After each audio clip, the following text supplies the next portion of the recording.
Greetings everyone, Helevon here. Today we're going to take a look at another song from Cradle of Filth's 1998 album Cruelty and the Beast about the Countess Elizabeth Bathory, namely the Twisted Nails of Faith. Elizabeth Bathory was a Hungarian noblewoman who lived in the 16th century and who was accused and convicted for the torture and murder of hundreds of girls and women with the help of her accomplices. The story of Elizabeth's life blends with folktale and legend and biased accounts to the point that the truth is now inaccessible to us. We don't know whether she was a sadistic and delusional mass murderer, a victim of conspiracy, or some kind of combination of both. But based on 17th century accounts, she is now considered the most prolific female serial killer, and she has inspired numerous vampire stories, especially in the 18th and 19th century, possibly including Bram Stoker's novel Dracula, although he does not directly name her as a source. Cradle of Filth is not the only musical project who takes inspiration from the legendary Countess. Bathory, Venom, Slayer, and Camelot all devote songs to her.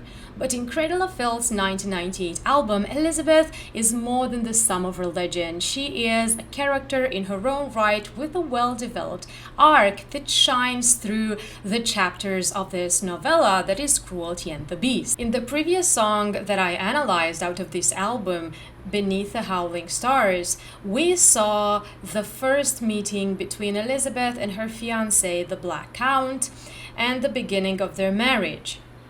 There we saw a young Elizabeth who is obsessed with her own beauty, seeking admiration from men, impulsive, angry, and showing a lack of empathy, especially towards women of lower rank, but who shares an intense love with her husband. Here in the Twisted Nails of Faith, we're going to see Elizabeth's ties with witchcraft. The historical Elizabeth was also accused of being involved in witchcraft, and two of her accomplices were tried as witches. So, let's listen to the song.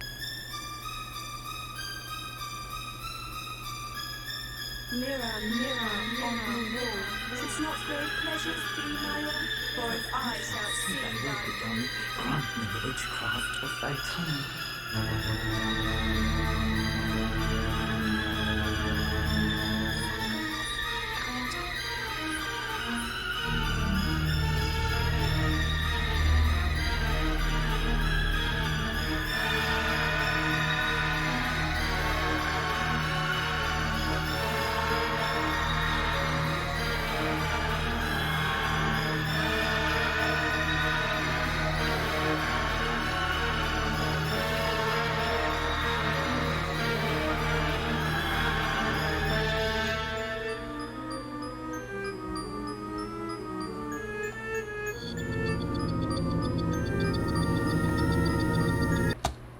In this magical sounding intro, we see the parallels between Elizabeth and the evil fairy tale queen from Snow White. Through the famous line, "Mirror, mirror," this illustrates Elizabeth's obsession with beauty and youth on the one hand, and on the other, her interest in black magic. Moreover, like this evil fairy tale queen, Elizabeth has an ambition and she is willing to sacrifice someone else. Looking in the mirror, Elizabeth here makes a vow to give herself to magic, a pact with the occult powers in exchange for the ability to pursue her dark pleasures.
This introduction tells us that it is the perfect time for evil deeds. 3 moondial clocks freeze at 6 o'clock, rendering the 666 number of the beast. In Beneath the Howling Stars, the temporal setting was midwinter under the auspices of Mars, and in 13 Autumns and a Widow it was Solstice Eve, again times of magic. Here too we see that it is a time for evil deeds when everything Christian has been rendered useless. The church is corrupted, the crucifix is powerless, and the souls of the dead pass the boundary between life and death, the river Styx, without the possibility for redemption. It is another ominous introduction, signaling that we are about to witness something terrible.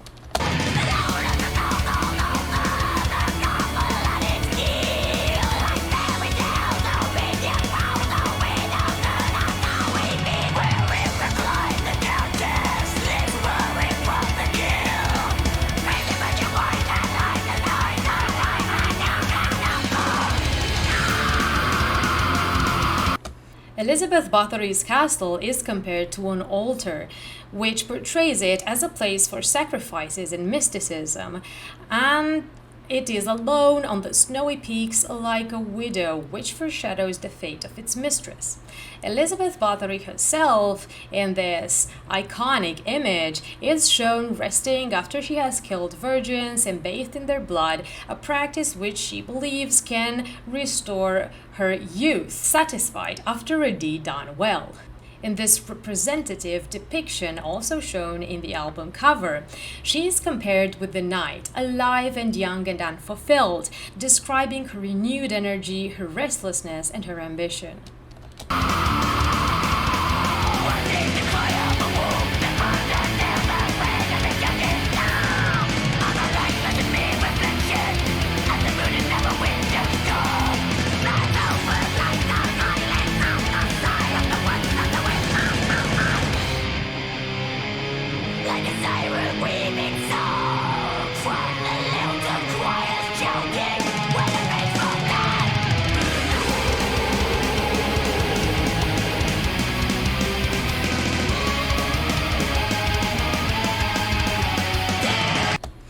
A magical description of nature sets the scene for the sorcery that is about to follow. The Countess is awakened from her reverie, her reflections on her life by the cry of the wolf, reminding her that the hour has come for her to leave the castle. The forest beckons to her like a siren's call.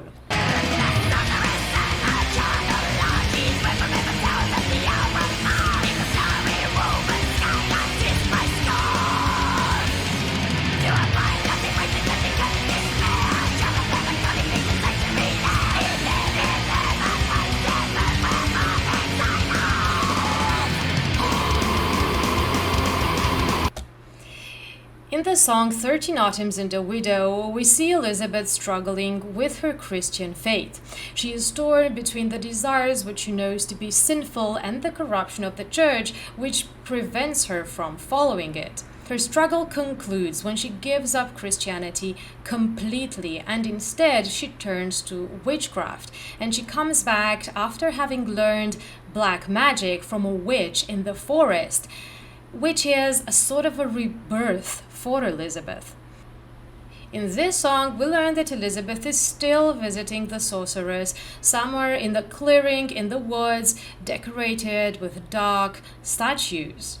The hour of Mars is an ominous time under the patronage of the god of war and of the planet which is believed in astrology to influence aggressive behavior. The sky, latticed by scars, presents even the beauty of the night sky in a heavy and ominous way.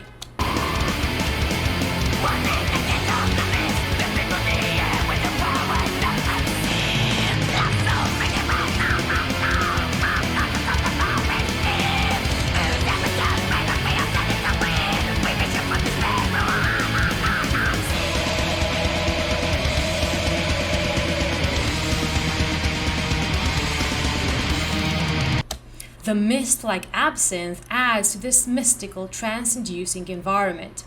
For Cradle of Filth, divinity is usually selfish and dominating, and there is no redemption after death. So sin is often the only way to escape despair, as it is for Elizabeth as well, who seeks refuge from her own insecurities and loneliness in murder.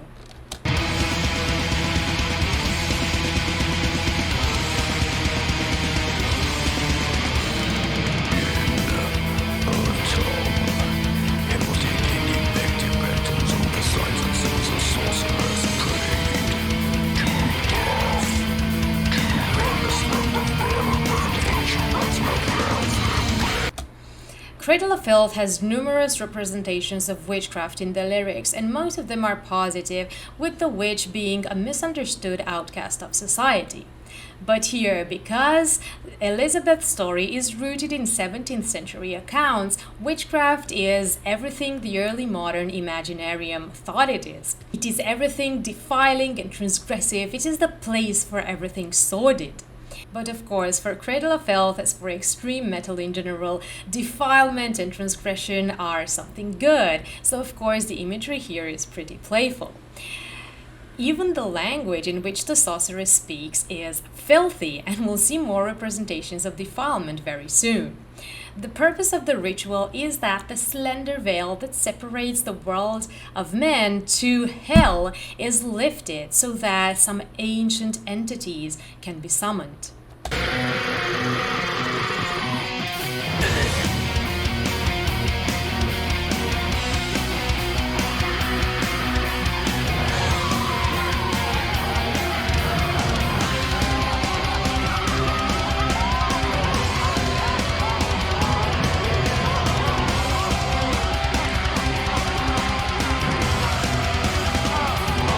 And we can now hear all the sounds of hell as the veil is lifted.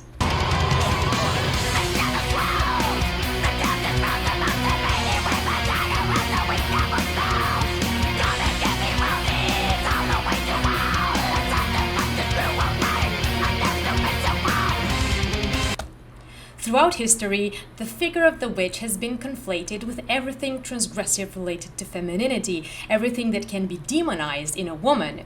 So of course, rampant and self-serving sexuality is one of these transgressive things, and therefore sex rights has long been imagined to be a part of witchcraft.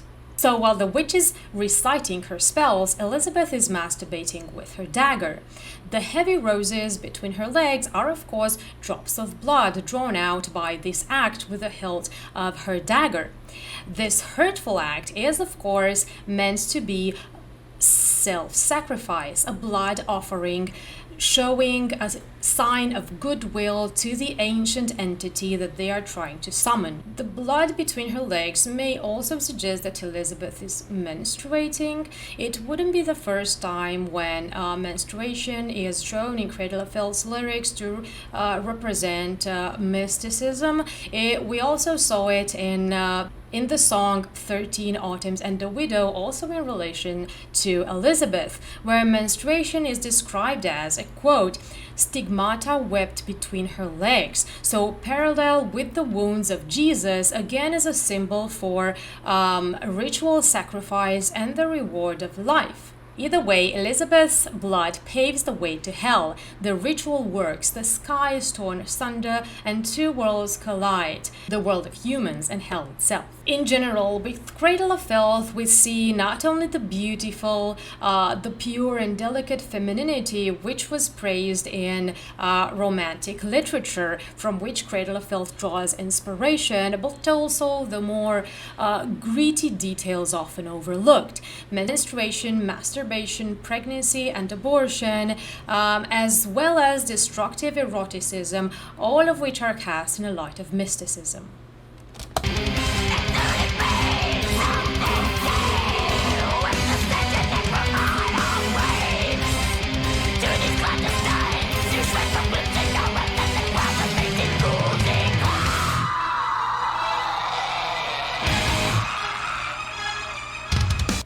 The demon approaches, and he is the most terrible thing one could ever imagine, more defiling than a necrophiled grave. Even the witch and the countess who summoned him recoil in horror. This little detail reinforces the weight of the moment, the tremendous power that they, two mortals, are playing with. It shows that with all their strength and knowledge of magic, they can easily lose control in front of that ancient entity if they are not cautious enough.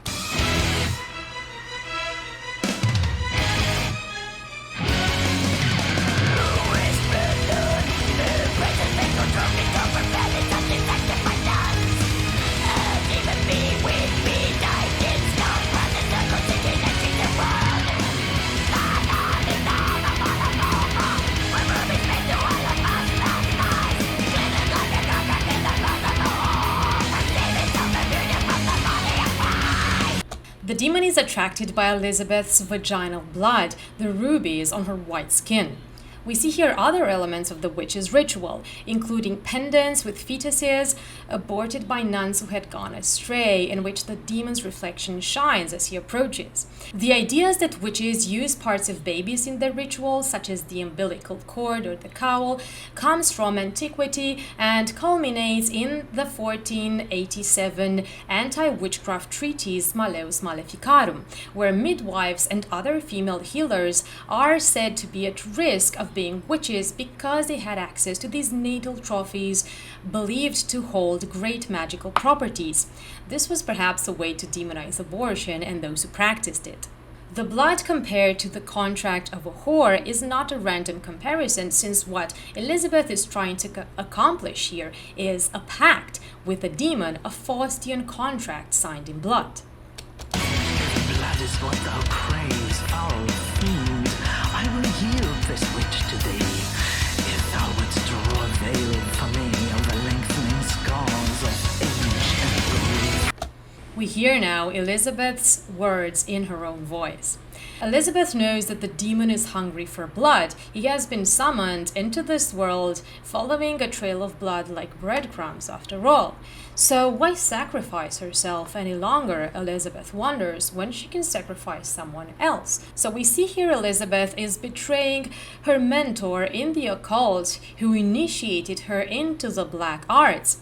Elizabeth isn't popular, and for understandable reasons, but the witch has been the one who has stood by her all these years. Yet she has no scruples to bargain with the demon using the witch's life and soul. But we have seen in Beneath the Howling Stars that when Elizabeth wrongs someone, it can come at a cost. And let's see how.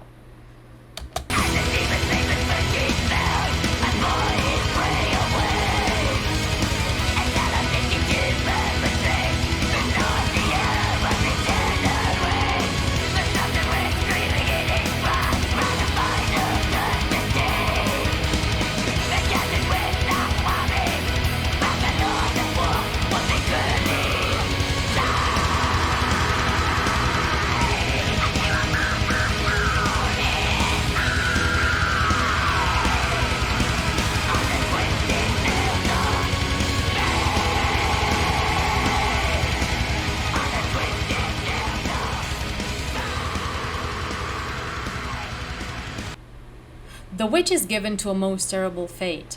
She wasn't innocent, of course. She was one who tortured and sacrificed women to the devil, but she is betrayed by Elizabeth most coldly and mercilessly. So she does what witches do best. She casts a curse.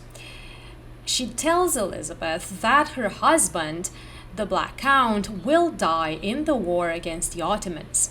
Not only will Elizabeth be a widow, but the loneliness will drive her insane, and this is how she will die, alone.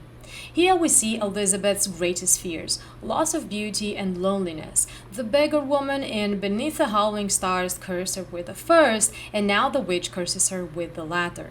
This is a prophecy that will be fulfilled, because in Gothic literature, actions have dreary consequences, because fate is twisted, and because nobody is ever happy. Danny Field doesn't make our commiseration with Elizabeth easy, does he? We understand that she will suffer because we know how much she loves her husband.